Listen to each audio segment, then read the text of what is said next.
UAE அணிக்கு எதிராக மண்ண கவ்வி படு மோசமாக விளையாண்ட பாகிஸ்தான் அணி. இதன் காரணமாக பாயிண்ட்ஸ் டேபிள் எடுத்து பார்த்தோம்னா ஒரே நேரத்தில் 4 அணிகள் கம்ப்ளீட்டாக வெளியேறாங்க. இந்த ஆசிய கோப்பையில் அடுத்த சுற்றுக்கு தகுதி பெற முடியாமல் பாயிண்ட்ஸ் டேபிளில் பொறுத்த வரைக்கும் 4 அணிகள் வெளியேற மாதிரியான சம்பவம் நேற்று பாகிஸ்தான் அணி அவங்களுடைய மோசமான ஆட்டம். இந்த ஆட்டம் முடிஞ்சதுக்கு அப்புறமா ரிசல்ட்டின் மூலிமா தற்போது தெரிய வந்திருக்கு. ஸோ அது எல்லாமே என்னென்ன அப்படின்னு இந்த வீடியோவில் இப்போ பார்க்கலாம். வீடியோவுக்கு ஒரு லைக்கை மட்டும் கொடுத்துருங்க. ஸோ நம்ம இந்தியா பாகிஸ்தான் 2 அணிகள் விளையாண்ட அதே மைதானம் துபாய் இன்டர்நேஷனல் கிரிக்கெட் ஸ்டேடியத்தில் தான் நேற்று யுஏஇ அணிக்கு எதிராக பாகிஸ்தான் அவங்களும் விளையாண்டுருந்தாங்க. இந்த ஆட்டம் துவங்கினதே பார்த்தீங்கன்னா நேற்று லேட்டாக தான் துவங்கப்பட்டிருக்கு. அதாவது 9 மணிக்கு தான் துவங்கினாங்க. ஏன்னா மழை கொஞ்சம் பெஞ்சுது. அது மட்டும் இல்லாமல் பாகிஸ்தான் பிளேயர்கள் அவங்க மைதானத்துக்கு வர்றதே நேற்று தாமதமாக தான் வந்திருக்காங்க. அதாவது கை கொடுக்குற விஷயத்தில் நம்ம இந்தியாவுக்கும் பாகிஸ்தானுக்கும் இடையே இருந்த அந்த பிரச்சனை முடிவுக்கு வர்றதுல தாமதம் ஏற்பட்டிருக்கு. அதனால் மேட்ச் நாங்கள் விளையாட மாட்டோம் அப்படின்னு சொல்லிக்கிட்டு பாகிஸ்தான் பிளேயர்கள் மைதானத்துக்கே நேற்று தாமதமாக வந்திருக்காங்க. பத்தாக்குறைக்கு கொஞ்சம் மழையும் பெஞ்சதால நேற்று இரவு 9 மணிக்கு தான் பார்த்தீங்கன்னா மேட்சே துவங்கப்பட்டிருக்கு. ஸோ டாஸ் ஜெயிச்ச யுஏஇ அணி இந்த கிரவுண்டில் சேசிங் பண்ணுறது சரியான முடிவு அப்படின்னு கரெக்டான முடிவு அவங்க எடுத்து பாகிஸ்தான் அணி அவங்கள ஃபர்ஸ்ட் பேட்டிங் பண்ண வச்சுட்டாங்க. இதில் ஓப்பனராக வந்த ஷாஹிம் டக் அவுட் ஆகி வெளியேறினார். ஃபர்ஹான் அவர் ஒரு 5 ரன் தான் எடுத்தார். ஸோ அந்த இடத்துலையே பாகிஸ்தான் அவங்களுடைய ஓப்பனிங் ரொம்ப பெரிய அளவில் ஆட்டம் கண்டு ஆரம்பமே ரொம்ப மோசமாக தான் பாகிஸ்தான் அணிக்கு இருந்துச்சு. இப்படி இருக்க அதுக்கப்புறமா ஜமான் ரொம்ப ரொம்ப பொறுமையாக விளையாண்டாரு. அதே போல் கேப்டனான சல்மான் கொஞ்ச நேரம் நிதானமாக விளையாண்டு 27 பந்து ஃபேஸ் பண்ணி 20 ரன் எடுத்து கேப்டன் இன்னிங்ஸ் விளையாண்டு முடிச்சார் சல்மான். ஆனால் ஜமான் பார்த்தீங்கன்னா நிதானமாக விளையாண்டு 1/2 சதம் அடித்து கரெக்டாக 50 அடித்த கையோடைய அவுட் ஆயிட்டாரு.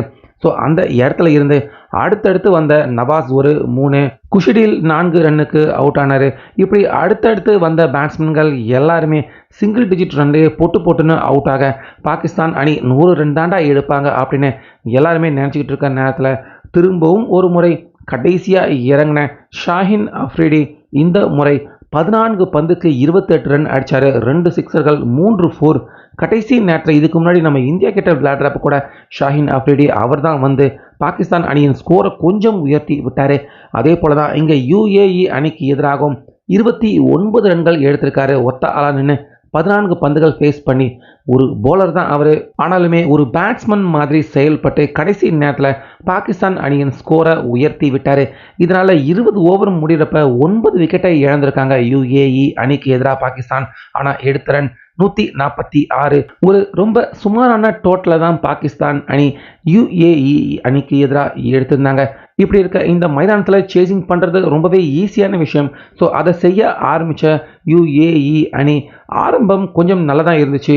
ஒரு 2-3 ஓவருக்கு நல்லா தான் விளையாண்டாங்க. பாகிஸ்தான் அணிக்கு முதல் 3 ஓவர்லேயே கொஞ்சம் கலக்கம் பயத்தை கொடுத்தாங்க யுஏஇ அணி. ஆனால் அதுக்கப்புறமா ஓப்பனர்கள் 2 பேருமே போட்டுன்னு அவுட் ஆக ஆரம்பிச்சிட்டாங்க. இதில் ஷஃபரடு 12, முகமது 14 ரன்னுக்கே அவுட் ஆனதால அதுக்கப்புறமா உள்ள வந்த இன்னொரு முகமது அவரும் கூட 4 ரன்கள் தான் எடுத்தார்.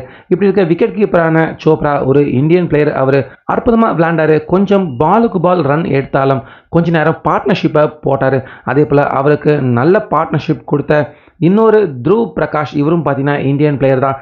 இவங்க 2 பேருமே கொஞ்ச நேரம் பெரிய பிக் ஷாட் அடிக்காமல் மெதுவாக ஸ்கோரை நகர்த்தி, அதாவது மேட்சை கடைசி வரைக்கும் நகர்த்தி கொண்டு போக ஆரம்பித்தாங்க. இதனால் இவங்க 2 பேர் மட்டுமே அவுட் ஆகாமல் கிட்டத்தட்ட 8 ஓவர் வரைக்கும் ஃபேஸ் பண்ணி 50 ரன்கள் எடுத்திருந்தாங்க.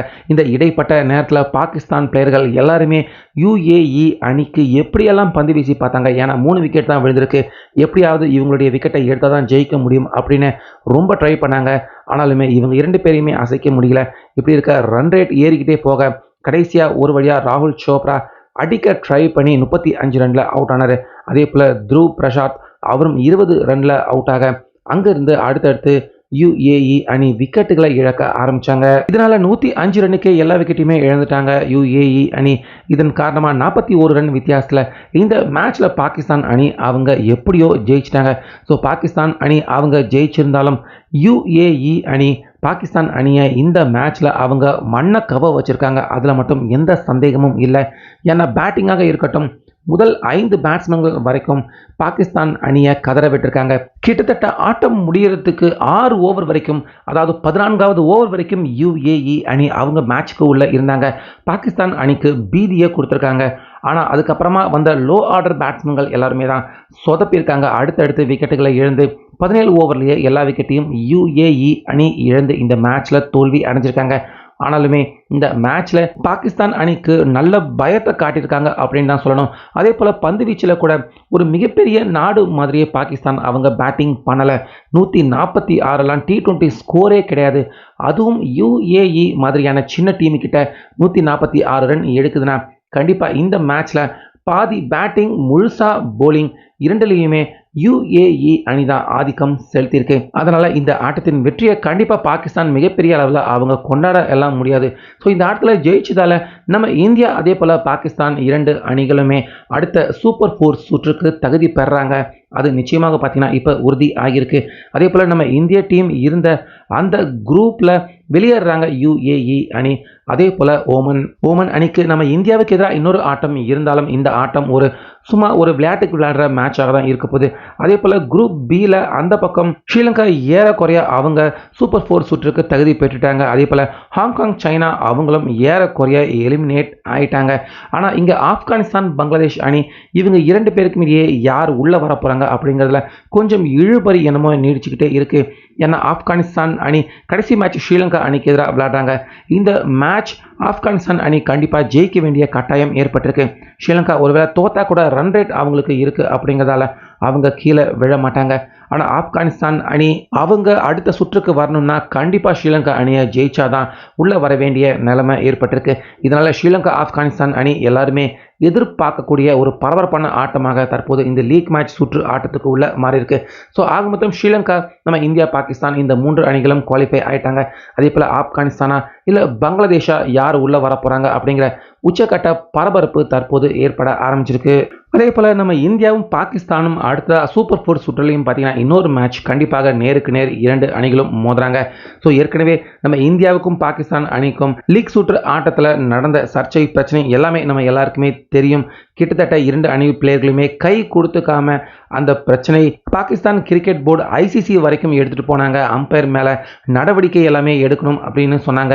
ஆனாலுமே பாகிஸ்தான் அவங்களுடைய பேச்சை கேட்டு இப்படியெல்லாம் அம்பையரை ஒரு மேட்ச்சில் இருந்து நீக்க முடியாது அப்படின்னு ICC அதிரடியாக சொன்னதுக்கு அப்புறமா நாங்கள் விளையாடுற மேட்ச்சில் இருந்தாவது அந்த அம்பையரை நீக்கிடுங்க அப்படின்னு பாகிஸ்தான் அவங்க கெஞ்சிக்கிட்டதுக்கு அப்புறமா தான் அம்பையரையே, அதாவது அந்த சர்ச்சையான அம்பையரை நேற்று UAE அணிக்கு எதிராக மேட்ச்சில் நடந்த அந்த மேட்ச்சில் இருந்து அந்த அம்பையரை நீக்கியிருந்தாங்க. ஸோ அதுக்கு தான் பார்த்தீங்கன்னா நேற்று பாகிஸ்தான் அணி அவங்க மேட்ச் விளையாடுறதுக்காக மைதானத்துக்கு வர்றதுலையும் தாமதம் ஏற்பட்டிருக்கு. அந்த வகையில் அடுத்ததாக இப்போ நம்ம இந்தியா பாகிஸ்தான் 2 அணிகளுமே சூப்பர் 4 சுற்றுலையும் தற்போது அடுத்தபடியாக வர்றத இருக்காங்க. கண்டிப்பாக இந்த மேட்ச்சில் என்னென்ன சர்ச்சை, என்னென்ன பிரச்சனைகள் நடக்க போகுது அப்படின்னு தற்போது உலக கிரிக்கெட் ரசிகர்கள் எல்லாருமே அந்த மேட்சை உத்து பார்க்க ஆரம்பிச்சிருக்காங்க, எதிர்பார்த்து காத்துக்கிட்டு இருக்காங்க அப்படின்னு சொல்லலாம்.